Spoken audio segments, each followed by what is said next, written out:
The Industrial Revolution came to Appalachia after the Civil War in the form of coal mines, steel mills, and railroads. Hydro was also important in West Virginia, where the taming of a river for power resulted in one of the worst industrial disasters in American history. Hello folks, I'm Steve Gauley, along with Rod Mullins, and this is Stories, A History of Appalachia.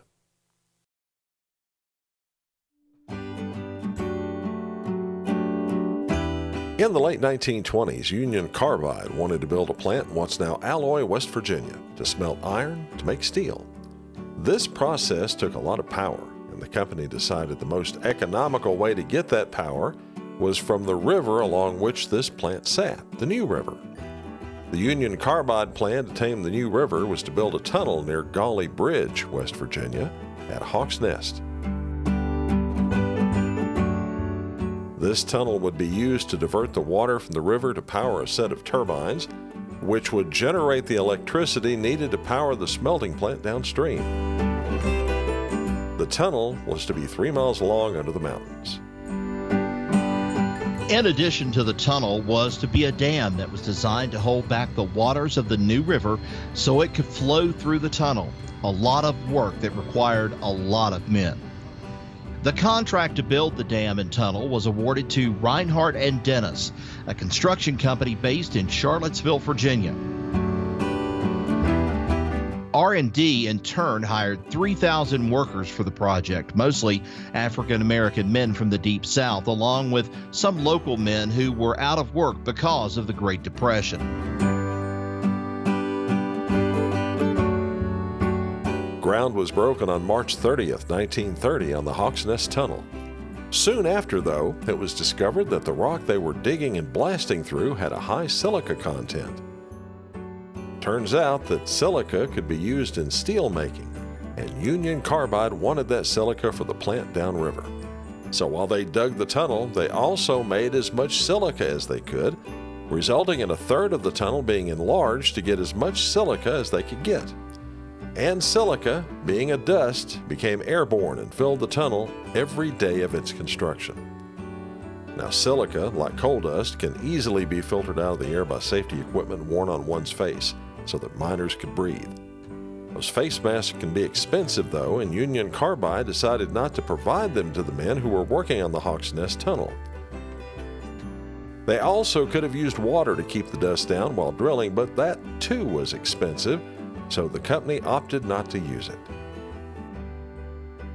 Well, as a result, Steve, the men working in the tunnel were breathing in vast quantities of silica dust, which quickly filled up their lungs and causing silicosis, which is a lot like black lung is what we would refer to, but it's a little bit different.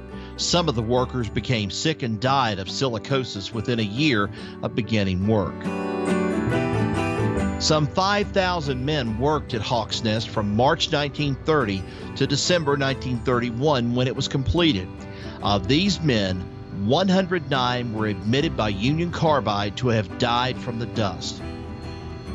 A congressional hearing was held later at which it was established that 476 actually died, but the number of dead could have been as high as 1,000, 20% of that workforce.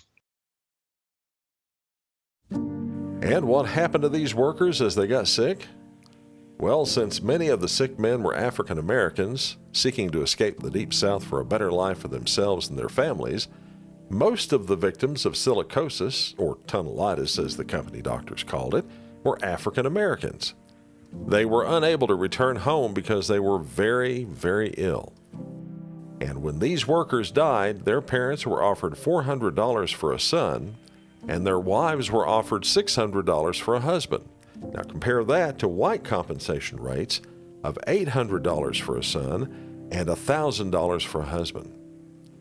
When one of the black workers died, they were refused permission to be buried in the town cemeteries, which were reserved for whites. A few were buried on private property in unmarked graves, but several, get this, were buried in old slave cemeteries.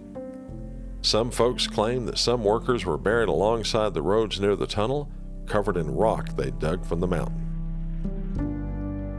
Union Carbide paid a local undertaker Hadley White to bury some of the tunnel workers who died from the tunnelitis. He buried dozens of workers in an unmarked grave. In 1972, the state of West Virginia moved those bodies to widen US 19, making it a major highway through the middle of the state. This new burial site in Summersville then became a dumping ground for roadkill and old appliances. Two local residents, Charlotte and Charles Nealon, eventually located the graveyard. They, along with several groups, cleared the dumping debris, built a fence and steps to the cemetery, and applied for funding for a historical marker. On September 7, 2012, the ground was consecrated by 3 ministers.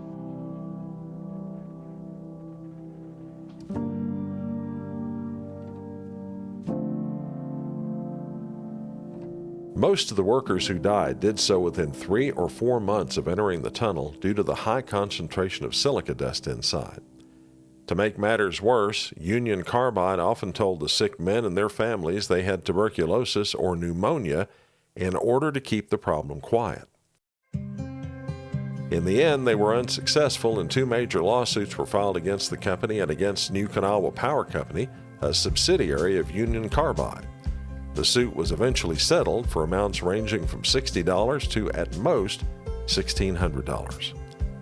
In the late 1930s, West Virginia Governor Homer Holt refused to sanction a federal writer's guide on the history of West Virginia until the writers downplayed the section on the Hawk's Nest incident. Ironically, or maybe not, Holt became general counsel for Union Carbide after he left office.